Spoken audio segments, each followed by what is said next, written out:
But we come to the main event where we're not going to be able to figure anything out. The long-awaited tag team title match, the Acclaimed versus the Gun Club. And Caster came out and did his rap even in English and Spanish because they were in El Paso, and that's just swell.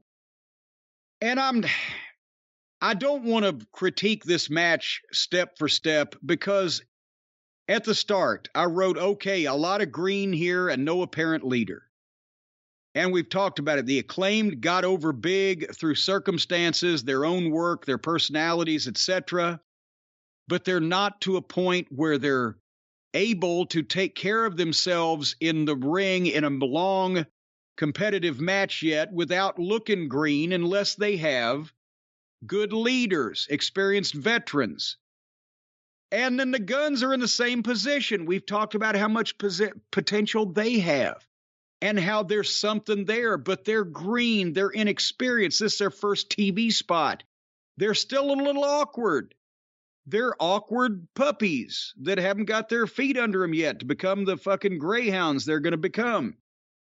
And this is a fast acceleration into this spot with this kind of spotlight for them. So this match that it was happening was not fair to either team and was not going to highlight either one of these teams in their best light.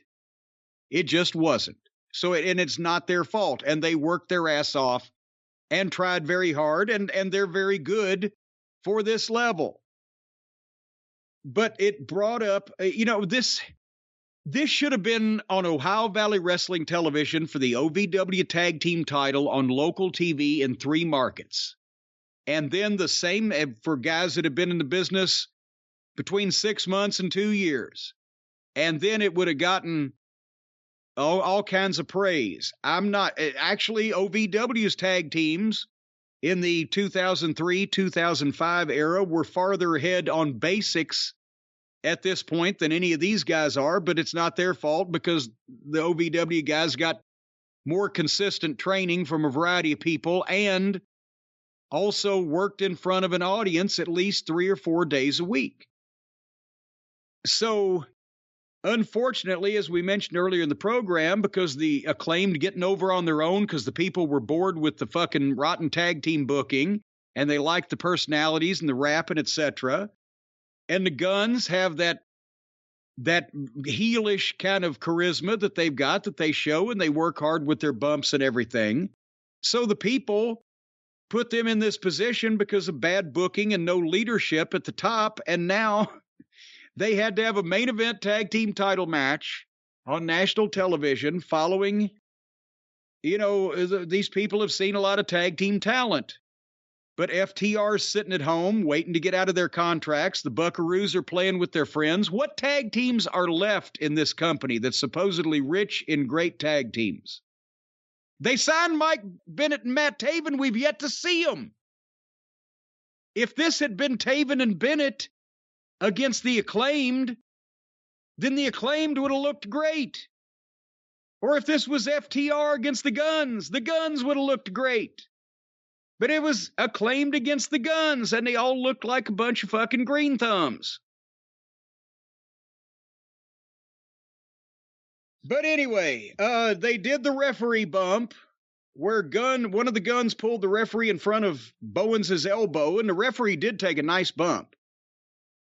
But then, again, and I don't know who the agents are on the finishes. I don't know if the agents are getting overruled on the finishes.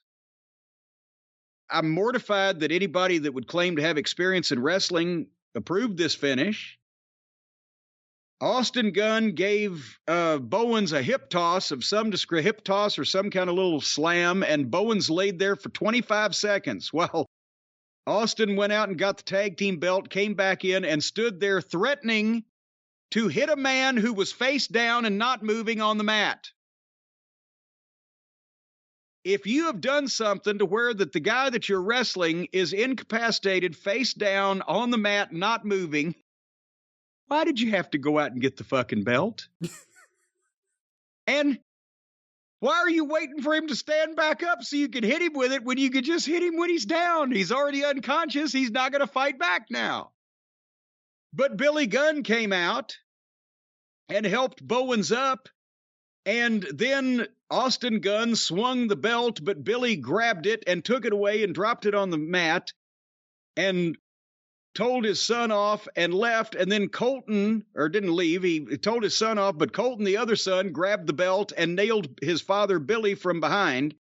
Meanwhile, Bowens was still down selling that goddamn hip toss or whatever it was for over a minute.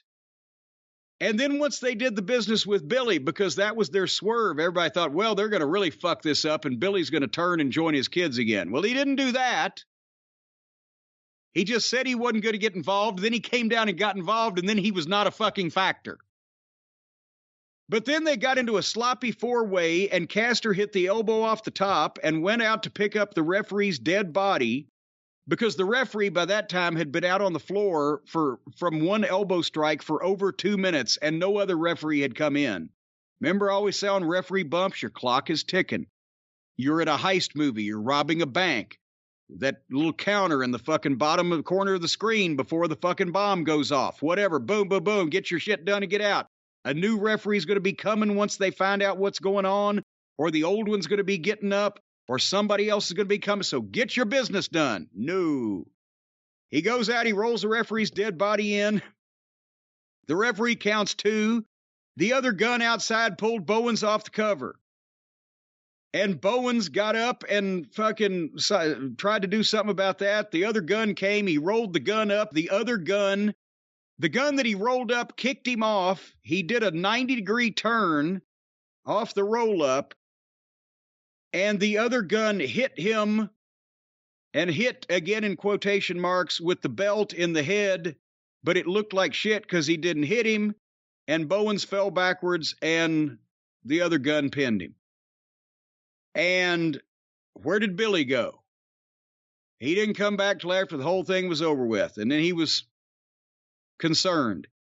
It was a rotten, too confusing finish. It was not executed well with 2 green teams. It didn't do neither one any favors. And the Acclaimed got beat for their belts after only having them for several weeks with a finish that was obviously fake because the belt shot looked like shit.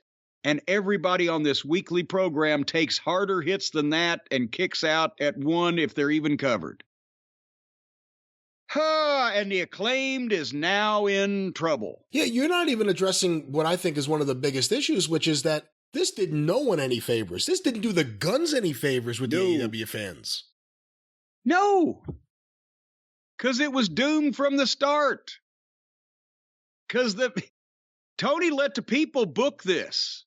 Because he didn't have control of it, and he wasn't sending the people in the direction that he wanted them to go. And that's what a booker does. You don't give the people what they want. You give the people what you want them to want, and if you're good, you make them want it. Because you know you can give them what you want them to want. Sometimes you might not be able to give them what they want. So make them want something else. This has been a WWE tag team feud. From the bad angles to... It's not even just, the bad segments and everything, just the content of it, just the ridiculousness of it. And then this. And this finish, you could tell the fans weren't happy with it. I think a lot of AEW fans, a lot of people watch that show, reacted the same way I did. I just said, oh no. Because I like the Guns. This isn't about them. It's about them getting the tag titles right now. And boy, this tag team division, when it first started, and they put the belts on SCU, which was such a interesting maneuver. Everyone said, oh, look at this tag team division. And then you have the Bucks, they're not even the champions yet. Jurassic Express showed some promise. FTR came in. Look at this tag team division right now. And this decision, the other thing is, the way I reacted, the way I think a lot of fans reacted to this, the anger I've seen online from a lot of people about this, I would have told you that would have been the reaction if you had asked me before it. I think we did. No, but I'm saying, like, if Tony Khan was booking this and he didn't realize this is the way people would take to this, that's a problem. Because it was obvious.